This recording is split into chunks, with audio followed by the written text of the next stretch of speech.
Hi hello నమస్తే నేను మీ host అక్షర విహారీ మన భారతదేశంలో భారతీయులందరూ ఖచ్చితంగా లైఫ్లో ఒక్కసారన్నా ఎక్స్పీరియన్స్ చేయాలి ఇలాంటి యాత్రలు అని అనుకుంటూ ఉంటారు. కాకపోతే అలాంటి యాత్రలని చాలా తక్కువ మంది కవర్ చేస్తూ ఉంటారు. దానికి కారణం ఏంటి అంటే ఎవరిని అప్రోచ్ అవ్వాలి, ఎలా వెళ్ళాలి అని తెలియకపోవడమే. అయితే Shri Gayatri tours and travels అధినేత పివి భరత్ శర్మ గారు మనతో పాటు ఉన్నారు. ఒక దశాబ్ద కాలం నుంచి ఎన్నో వేల మందిని దగ్గర ఉండి స్టెప్ 1 నుంచి డెస్టినేషన్ వరకు వాళ్ళతో కలిసి తీసుకుని వెళ్ళారు. భరత్ శర్మ గారితో ఈరోజు ఇంటర్వ్యూ. Hello sir. నమస్తే అమ్మ. ఎలా ఉన్నారు? శర్మ గారు, చాలా మంది ఉంటారు, చాలా ట్రావెల్ చేయాలి అనుకుంటూ ఉంటారు. అలాగే పెద్దవాళ్ళు ఉంటారు, తీర్థయాత్రలు దగ్గర ఉండి మాకు ఎవరైనా చూపిస్తే బాగుండు అనుకుంటారు. అంతేకాకుండా తీర్థయాత్రలకి వెళ్ళొచ్చిన వాళ్ళు ఇక వాళ్ళ ముచ్చట చెప్పనవసరం లేదు, ఇంటి చుట్టూ వాళ్ళందరూ వచ్చి చేరి మరీ వాళ్ళ ముచ్చట్లు వాళ్ళ విశేషాలు అన్నీ అడుగుతూ ఉంటారు.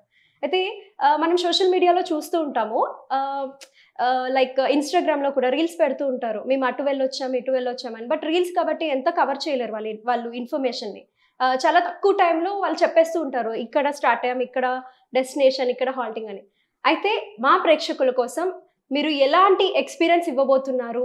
అంటే ఏ రోజు స్టార్ట్ అవ్వాలి, ఆఫీస్ వర్క్ చేసే వాళ్ళైతే ఎన్ని డేస్ లీవ్ పెట్టుకోవాలి, అండ్ చుట్టుపక్కల ప్లేసెస్ ఎట్లాంటివి కవర్ చేస్తారు? ముఖ్యంగా నేపాల్ ముక్తినాథ్ యాత్ర కూడా చాలా మంది చేయాలనుకుంటారు, దాని గురించి వివరాలు తెలుసుకోవాలనుకుంటారు. మీరు చెప్పండి మీ మాటల్లో, ఏ రోజు స్టార్ట్ చేయాలి, ఎన్ని డేస్ లీవ్ పెట్టుకోవాలి, ఎట్లాంటి ప్లేసెస్ కవర్ చేస్తున్నారు, సో ఎన్ని డేస్ హాల్టింగ్ ఉంటుంది, ముఖ్యంగా లైక్ ఓవరాల్ డ్యూరేషన్ ఎట్లా ఉంటుంది, అదంతా మీ మాటల్లో తెలుసుకోవచ్చా? షూర్, తప్పకుండా. ముందుగా ప్రేక్షకులకి మరొకసారి నమస్కారం. మన భారతదేశం ఎన్నో పవిత్రమైనటువంటి పుణ్యక్షేత్రాలకు నిలయం. అయితే నేపాల్ ముక్తినాథ్, అదేవిధంగా ఇప్పుడున్నటువంటి కైలాష్ మానసరోవర్, అదేవిధంగా శ్రీలంక, ఇవన్నీ కూడా మన భారతదేశంలో లేనప్పటికీ కూడా ఒకప్పుడు మన భరతవర్షం, మన భరతఖండం, జంబూ ద్వీపంలో ఉన్నటువంటి ప్రదేశాలు ఇవన్నీ. భౌగోళికంగా ఇవాళ మన నుంచి దూరంగా ఉన్నాయి, కానీ ఈ నేపాల్ ముక్తినాథ్ అనేటువంటి ప్రదేశం కూడా హిందుత్వ భావాలతో ఉన్నటువంటి ఒక దేశంలో ఒకటని చెప్పచ్చు మనం. అయితే ఈ నేపాల్ ముక్తినాథ్ యాత్ర అనేటువంటిది సహజంగా ఇతకు పూర్వము 12 జ్యోతిర్లింగాలు, 12 జ్యోతిర్లింగాలు ఏవైతే ఉన్నాయో 12 జ్యోతిర్లింగాల్లో అందరికీ కూడా పరమేశ్వరుడు లింగ రూపంలో మాత్రమే దర్శనమిస్తూ, ఆ 12 జ్యోతిర్లింగాలు అయిన తర్వాత వారు పరమేశ్వరుడు పంచముఖ స్వరూపంగా దర్శనమిచ్చేటువంటి ఒక ప్రదేశమే నేపాల్లో ఉన్నటువంటి పశుపతినాథుడిగా మనం చెప్పబడుతూ ఉన్నాం. కాబట్టి ఈ 12 జ్యోతిర్లింగ క్షేత్రాలను దర్శనం చేసుకోవడం ఎంత విశేషమో, అంతే సమానంగా నేపాల్, అదేవిధంగా నేపాల్లో ఉన్నటువంటి పశుపతినాథ్ కానీ ముక్తినాథ్కి వెళ్ళాలన్నట్టుగా కోరిక కూడా చాలామందికి ఉంటుంది. అయితే ఈ నేపాల్ ముక్తినాథ్ అనేటువంటి ఈ యాత్రని ఒకసారి వెళ్ళిన తర్వాత ఆ చుట్టుపక్కల ఉన్నటువంటి ఒక వాటిల్లో చాలా ముఖ్యమైనటువంటి ప్రదేశాలన్నీ మనం కవర్ చేస్తూ మన యొక్క టైంని యూటిలైజ్ చేసుకొని లైఫ్లో ఇంకొకసారి అక్కడికి వెళ్ళి ఇది మిస్ అయిపోయాము అన్నటువంటి ఒక ఫీలింగ్ లేకుండా మనం ఏ రకంగా అయితే మన షెడ్యూల్ ప్లాన్ చేసుకోవచ్చు అన్నటువంటిది యాత్రికులకి ఒక మ్యాప్ రూపంలో మనం వివరించడానికి ప్రయత్నం చేద్దామమ్మా. ఒకసారి మనం నేపాల్ ముక్తినాథ్ యాత్రకు సంబంధించి కంప్లీట్ డీటెయిల్స్, అసలు మనం హైదరాబాద్ కానీ లేకపోతే ఇండియాలో ఎక్కడి నుంచి అయినా సరే మనం ఈ యాత్రకు వెళ్ళాలంటే ఏ రకంగా ప్లాన్ చేసుకోవాలన్నటువంటిది ఇన్ డీటెయిల్గా మనం ఏ ప్లేసెస్ చూడొచ్చో మ్యాప్తో సహా చూసి మనం ఎలా వెళ్తున్నాం ఏంటి అనేటువంటిది ఒకసారి తెలుసుకునే ప్రయత్నం చేద్దాం. మనం ఇప్పుడు హైదరాబాదే కానీ లేతే ఇండియాలో ఉన్నటువంటి ఎటువంటి ఎయిర్పోర్ట్ ప్లేస్ నుంచైనా సరే, లేదా ప్రపంచంలో ఎక్కడి నుంచైనా సరే మనం నేపాల్ ముక్తినాథ్ యాత్రకి మనం స్టార్ట్ చేయాలి అనుకున్నప్పుడు మనం స్టార్టింగ్ డెస్టినేషన్, ఎండింగ్ డెస్టినేషన్ అటువంటివి 2 పాయింట్స్ మనం చూసుకోవాలి. ఇప్పుడు ఇదంతా కూడా క్లాక్ వైజ్గా చూసుకుంటే ఒక రకంగా, యాంటీ క్లాక్ వైజ్గా చూసుకుంటే ఇంకో రకంగా. ఇలా అయినా స్టార్ట్ చేయొచ్చు. మనం హైదరాబాద్ నుంచి డైరెక్ట్గా పాట్నా వరకు ఫ్లై అయిపోయి, లేదా హైదరాబాద్ నుంచి పాట్నా వరకు బై ట్రైన్లో అయినా వెళ్ళొచ్చు. మన యొక్క ఎకనామికల్ కండిషన్స్ని బట్టి ఫ్లైట్ అయితే తక్కువ టైంలో షార్ట్ అండ్ స్పీడ్గా పూర్తవుతుంది, ట్రైన్ అయితే 2 days పడుతుంది. కాబట్టి ఈ యొక్క డిఫరెన్షియేషన్ చూసుకొని, అందుకే ఈ డే 1 అన్నటువంటిది మనం దీన్ని కవర్ చేయట్లేదు. ట్రైన్లో వెళ్ళేటువంటి డే అయితే మనం లెక్క వేయట్లేదు. ఇందులో మనం పాట్నా నుంచి వెళ్ళి మన టూర్ స్టార్ట్ చేస్తే పాట్నా టు జనక్పూర్, జనక్పూర్ టు ధనుషాధామ్, కాఠ్మండు, అదేవిధంగా మనోకామ్నా, పోఖ్రా, జామ్సమ్, ముక్తినాథ్, మళ్ళీ జామ్సమ్ వచ్చేసి పోఖ్రా వచ్చేసి నెక్స్ట్ లుంబిని చూసుకొని గోరఖ్పూర్ నుంచి మళ్ళీ మనం హైదరాబాద్ కానీ లేదంటే మనం ఏ డెస్టినేషన్లో మొదలు పెడతామో ఆ డెస్టినేషన్లో మనం పూర్తి చేస్తున్నాం. సో పాట్నాలో స్టార్ట్ చేస్తే గోరఖ్పూర్లో ట్రిప్ ఎండ్ అవుతుంది. లేదా హైదరాబాద్ నుంచి కానీ మిగతా ఏ ప్లేస్ నుంచి అయినా సరే, హైదరాబాద్ నుంచి లేదంటే మిగతా ఏ ప్లేస్ నుంచి అయినా సరే మనం ఫ్లై అయ్యి గోరఖ్పూర్లో స్టార్ట్ అవుతే గోరఖ్పూర్ నుంచి లుంబిని, లుంబిని నుంచి చూసుకుని ఆటోమేటిక్గా పోఖ్రా, ముక్తినాథ్, జామ్సమ్, కాఠ్మండు, అదేవిధంగా ఇటు మనోకామ్నా, కాఠ్మండు, ధనుషాధామ్, జనక్పూర్, పాట్నా చూసుకొని కూడా మనం బ్యాక్ వచ్చేసేయచ్చు. సో ఇటు నుంచి స్టార్ట్ చేసిన రెండు కూడా కరెక్ట్ రూట్సే. ఇది క్లాక్ వైజ్గా చేయడం, ఇది యాంటీ క్లాక్ వైజ్ చూడడం. ఈ టూర్లో ఫస్ట్ మనం ఇది చూడాలి, దాని తర్వాత ఇంకోటి చూడాలి అటువంటిది ఉండదు. ఈ కంప్లీట్ ఈ నేపాల్ ముక్తినాథ్ యాత్రలో మన రూట్ అడ్జస్ట్మెంట్ కోసం ఒక ప్లేస్ నుంచి ఇంకో ప్లేస్కి, ఇంకో ప్లేస్ నుంచి ఇంకో ప్లేస్కి మనం రూట్ కూడా మార్చుకోవచ్చు మన కన్వీనియంట్ని బట్టి. అందుకని ఇందులో మనం first as per our convenient ప్రకారం మనం హైదరాబాద్ నుంచి పాట్నా వెళ్ళి గోరఖ్పూర్ నుంచి ఎగ్జిట్ అయ్యేటువంటి ప్లేస్ చూద్దాం. ఎందుకు పాట్నా నుంచి స్టార్ట్ అయ్యి గోరఖ్పూర్ నుంచి ఎగ్జిట్ అవుతున్నామో ఒకసారి మీకు ఈ వీడియో అంతా పూర్తి చూసిన తర్వాత లాస్ట్లో మనకు కంక్లూజన్ పాయింట్ వస్తుంది. సో ఇప్పుడు హైదరాబాద్ నుంచి మనం డే 1 బయలుదేరితే ఇవాళ రేపట్లో ఎవరు ట్రైన్లో టైం వేస్ట్ చేసుకోవట్లేదు కాబట్టి ఫ్లైటే ఎక్కువ ప్రిఫర్ చేస్తారు. కాబట్టి హైదరాబాద్ నుంచి మనం డే 1 మార్నింగ్ మనం ఎర్లీ మార్నింగ్ ఫ్లైట్ అట్లా తీసుకోగలిగితే బిఫోర్ లంచ్ పాయింట్ వరకు మనం పాట్నా వెళ్ళడానికి 2 hours ఫ్లైట్ టైం అంతకు మించి పట్టదు. డైరెక్ట్ ఫ్లైట్స్ చాలా ఉంటాయి పాట్నాకి. సో ఇది పెద్ద ఇంటర్నేషనల్ ఎయిర్పోర్టే కాబట్టి ఇబ్బంది ఉండదు. మన డెస్టినేషన్ ఫస్ట్ ఎయిర్పోర్ట్కి వెళ్ళి పాట్నా డిపార్చర్ అయిన దగ్గర నుంచి మనం పాట్నా నుంచి మళ్ళీ తిరిగి మన టూర్ అంతా పూర్తి చేసుకుని మళ్ళీ గోరఖ్పూర్ వచ్చే వరకు మన దగ్గర ఒకటే వెహికలే క్యారీ ఫార్వర్డ్ అవుతూ వస్తుంది. డిఫరెంట్ వెహికల్స్ మారాల్సిన అవసరం పడదు.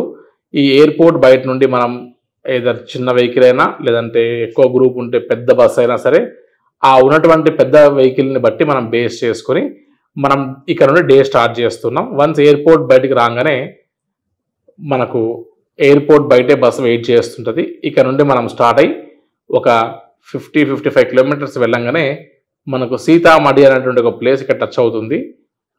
ఆ సీతామఢి ప్లేస్ ఇక్కడ ఎందుకు మెన్షన్ చేయట్లేదు అని అంటే ఒకవేళ టైం అనేటువంటిది కంక్లూడ్ కాకపోవచ్చు ఒకసారి. అదేవిధంగా కాశీ యాత్రలో కూడా ఒక సీతామఢి అని అలహాబాద్ నుండి కాశీకి మధ్యలో ఒక ప్లేస్ వస్తుంది. సో ఈ రెండింటి మీద భిన్నాభిప్రాయాలు ఉన్నాయి.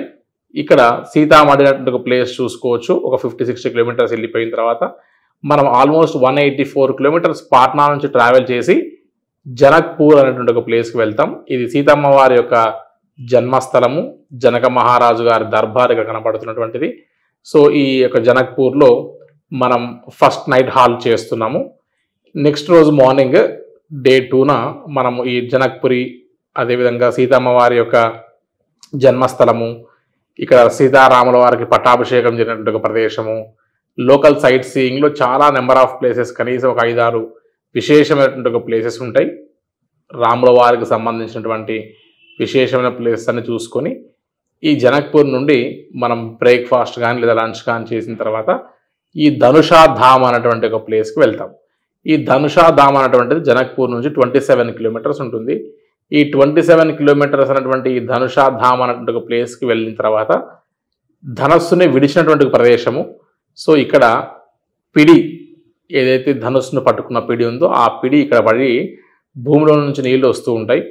ఆ నిండుగా ఉన్నటువంటి నీళ్లు ఉంటే నేపాల్లో సుభిక్షంగా ఉంటుందని, ఆ నీళ్లు కాస్త తగ్గితే నేపాల్కి కీడు శంకిస్తుంది అంటారు. కాబట్టి ఆ నీరు తగ్గినప్పుడే భూకంపాలు లాంటివి వస్తూ ఉంటాయని వారికి చాలా విశేషమైనటువంటి ప్రగాఢ నమ్మకం. ఈ ధనుషాధామ్ అనేటువంటిది చాలా పెద్దగా ఉంటుంది. ధనస్సు ఏ ఆకారంలో ఉందో ఆ ఆకారంలో ఆ మట్టి, ఆ రాళ్ళన్నీ కూడా గడ్డగట్టి ఉంటాయి. అటువంటి రాళ్ళు, అటువంటి మట్టి మనకు ఆ పరిసరాల్లో ఎక్కడ కనపడదు. ఇక్కడ నుండి విడిచిన ధనస్సు నేపాల్లో విరిస్తే ఒక ముక్క ఎగిరి వచ్చి రామేశ్వరంలో పడింది అని చెప్తారు, ధనుష్కోడిలో. కాబట్టి ఈ యొక్క ధనుషాధామ్ అటువంటి ప్రదేశాన్ని చూస్తే ఆ ధనస్సు అవన్నీ చూసిన తర్వాత మనం నమ్మకుండా ఉండలేము. సో ఇది కూడా చాలా ఇంపార్టెంట్ ప్లేస్ ధనుషాధామ్ అని. ఆ ధనుషాధామ్ దర్శనం చేసుకుని ఆల్మోస్ట్ 213 కిలోమీటర్స్ 213 కిలోమీటర్లు మనం ట్రావెల్ చేసి మనం కాఠ్మండు వచ్చేస్తాం, నేపాల్ క్యాపిటల్ సిటీ. ఈ కాఠ్మండు వచ్చిన తర్వాత మనం నెంబర్ ఆఫ్ ప్లేసెస్ చూడడానికి ఇక్కడ మనం 2 nights కనీసం స్టే చేయాల్సి వస్తుంది. సో డే 2 మనం ఇక్కడ పూర్తి చేసుకుని ధనుషాధామ జనక్పూర్ పూర్తి చేసుకుని నైట్ స్టే కోసం కాఠ్మండు వచ్చేసాం.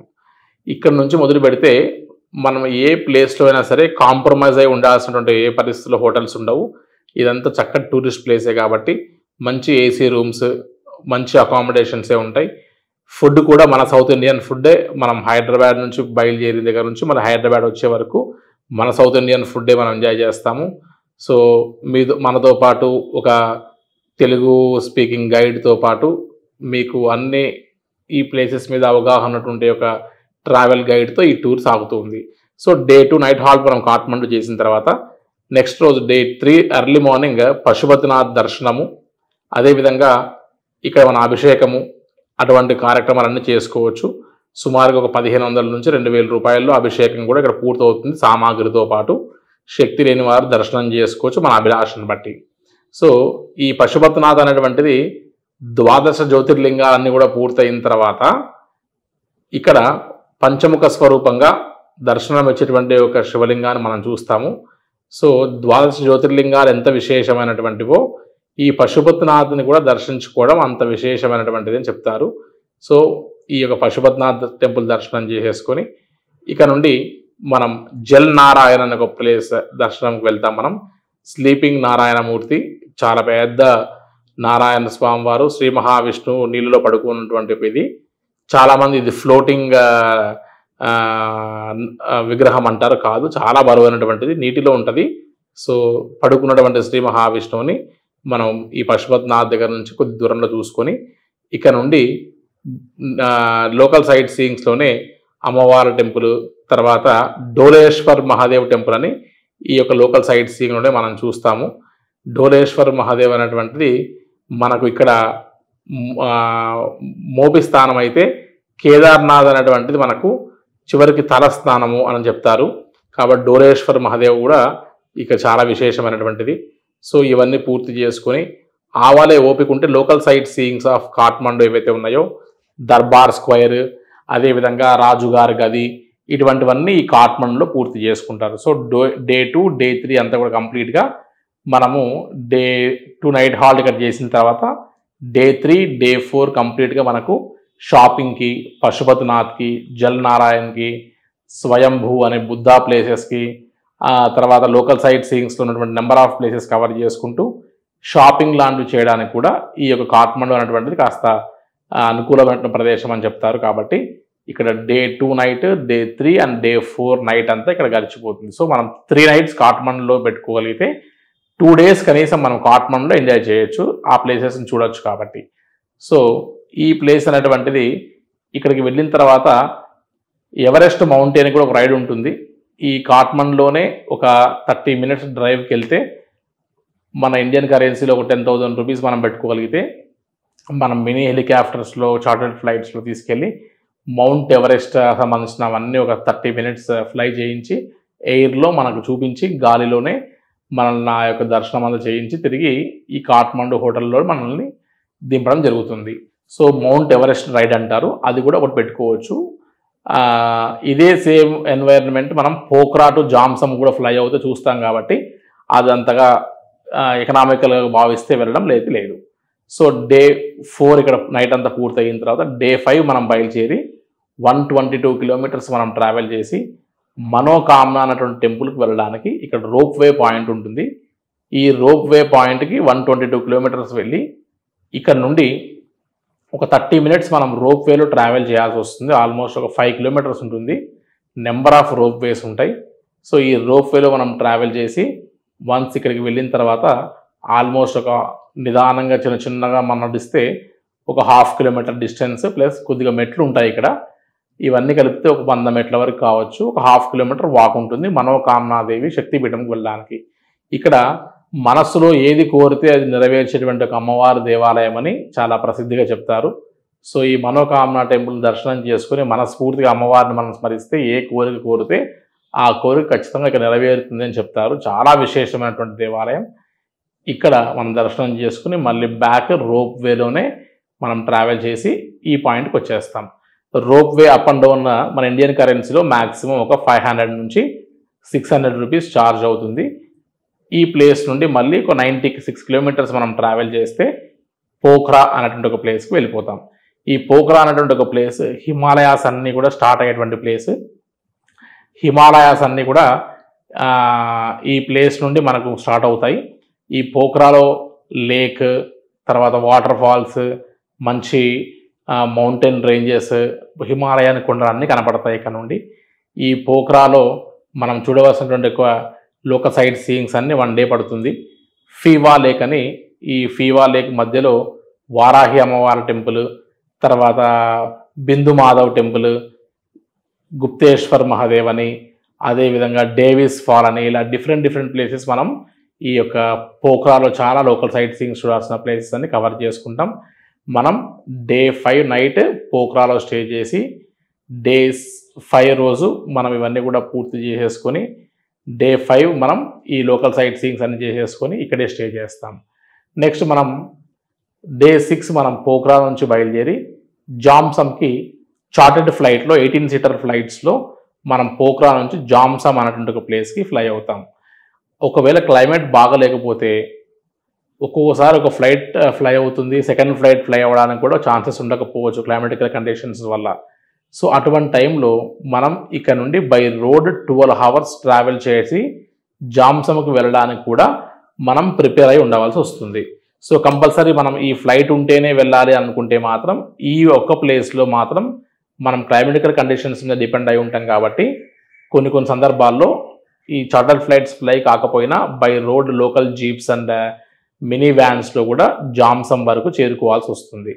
ఒక్కోసారి వెళ్ళేటప్పుడు ఫ్లైట్ ఫ్లై అవుతుంది, రిటర్న్ వచ్చేటప్పుడు క్లైమేట్ బాగలేకపోతే కూడా రోడ్డు రావాల్సి వస్తుంది. వెళ్ళేటప్పుడు మనం రోడ్లో వెళ్ళిపోతాము, క్లైమేట్ బాగుంది అంటే వచ్చేటప్పుడు ఫ్లైట్లో కూడా రావచ్చు. సో మన చేతిలో ఉండదు, బై రోడ్ మనం అవాయిడ్ చేయడానికి ట్రై చేస్తాం మ్యాక్సిమం.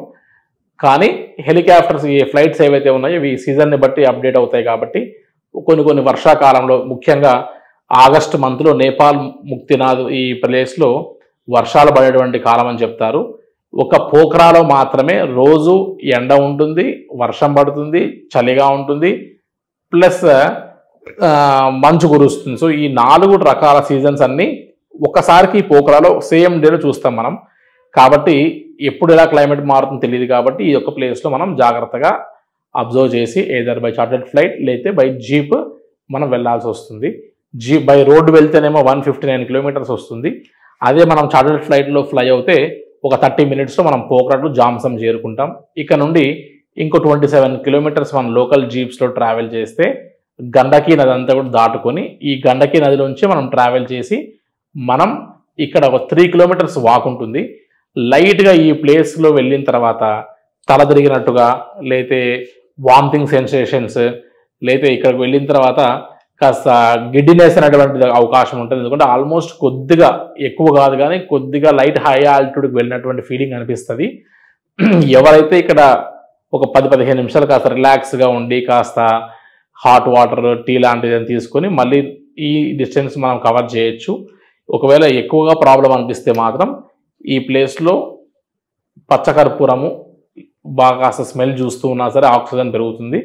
ఇంకా హయ్యర్ ప్రాబ్లం ఏదైనా ఉంటే డయామాక్స్ అనేటువంటి ట్యాబ్లెట్ మనం క్యారీ చేసుకుంటే అది బ్లడ్ థిన్నర్ కాబట్టి హై ఆల్టిట్యూడ్లో ఇబ్బంది కాకుండా మనకు హెల్ప్ చేస్తుంది. ఈ 3 కిలోమీటర్స్ వాక్ అనేది చాలా ప్లేన్ ల్యాండ్లో ఉంటుంది, కొండలు గుట్టలు లాంటివి ఎక్కేదే ఉండదు.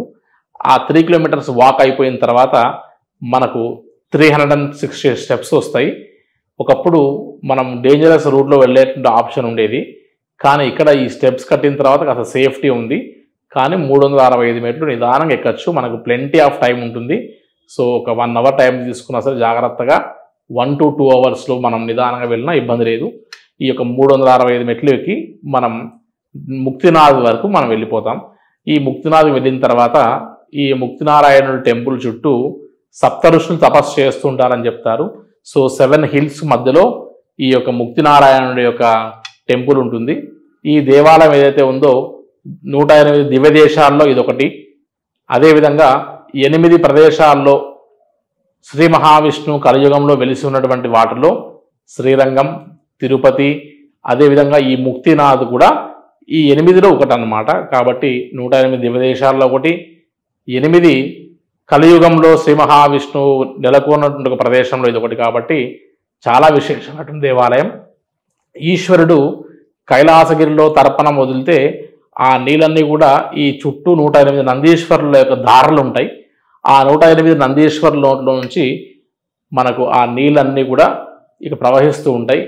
ఇటువైపు నుంచి కుదిరితే స్నానం చేసుకుంటూ, లేదంటే ఆ నీటిని నెత్తి మీద ప్రోక్షణ చేసుకుంటూ మనం ఆ యొక్క ప్రదక్షిణ అంతా కూడా పూర్తి చేసుకుని, ఇక్కడ 2 గుండాలు ఉంటాయి, మోక్ష గుండము, అదేవిధంగా ఇక్కడ జీవగుండం అని 2 గుండాలు ఉంటాయి. వీటిల్లో మనం ఆ 2 కొలంలో స్నానం చేస్తే చేయొచ్చు, లేదా ప్రోక్షణ చేసుకుని ఈ ముక్తినారాయణ టెంపుల్లోకి వెళ్ళి సాలగ్రామ రూపంలో ఉన్నటువంటి ముక్తినారాయణని, అదేవిధంగా విగ్రహాన్ని దర్శనం చేసేసుకొని చాలా కూల్గా ప్రశాంతంగా కాసేపు మనం ధ్యానం చేసుకొని మంచిగా మనం కూర్చోడానికి చాలా ప్లెంటీ ఆఫ్ టైం ఇస్తారు.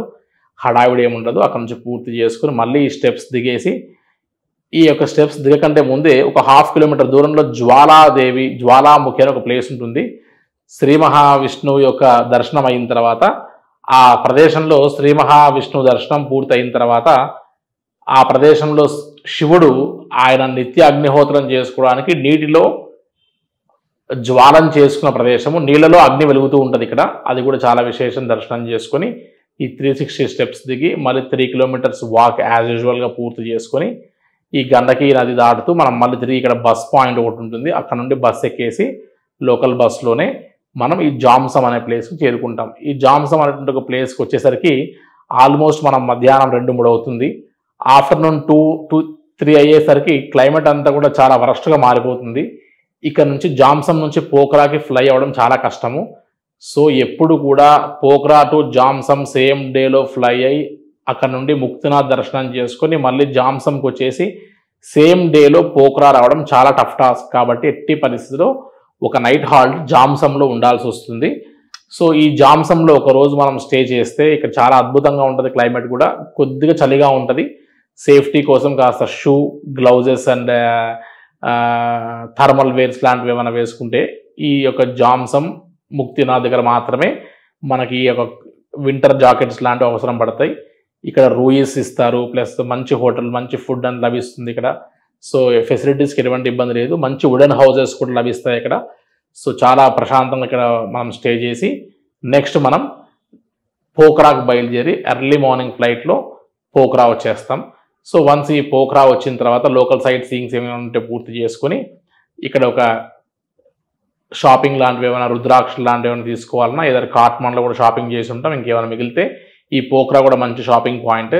ఇక్కడ నుంచి పూర్తి చేసుకుని నెక్స్ట్ మనం డే 7 నైట్ స్టే చేసి డే 8 మార్నింగ్ మనం లుంబిని అనేటువంటి ఒక ప్లేస్కి 258 కిలోమీటర్స్ మనం బస్లో ట్రావెల్ చేసి వస్తాం.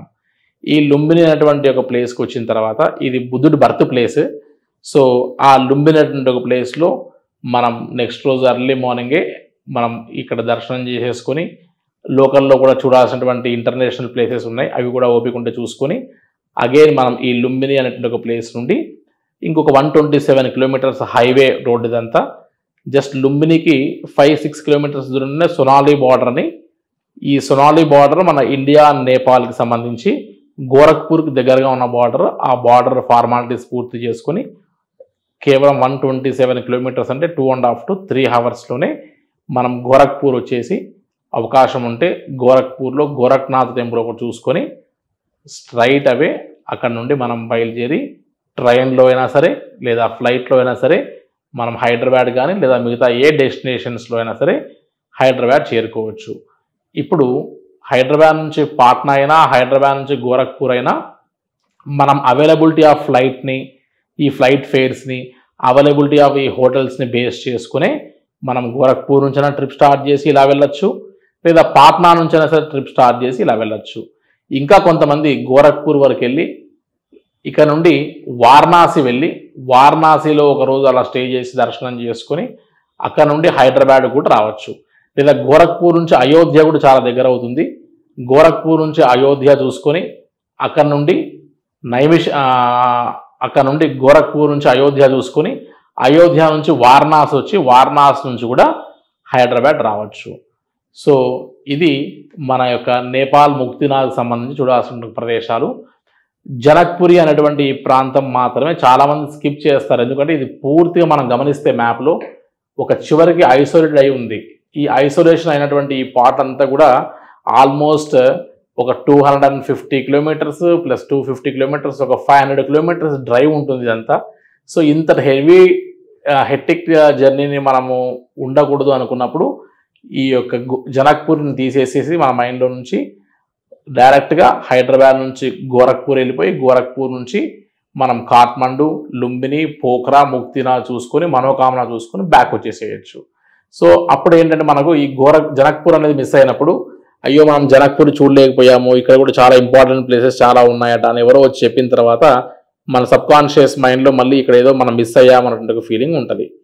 సో ఈ నేపాల్ ముక్తినాథ్ యాత్రకి ఒక ఆగస్టు అటువంటి టైంలో మాత్రమే వర్షాలు పడతాయి. ఏ సమయంలోనైనా వెళ్ళొచ్చు through out the year. Nepal Muktinath అంతా కూడా మంచి టూరిస్ట్ ప్లేస్. చాలా చక్కగా మనము ఇక్కడ మనము ఈ వ్యవహారాన్ని పూర్తి చేసుకొని రావచ్చు.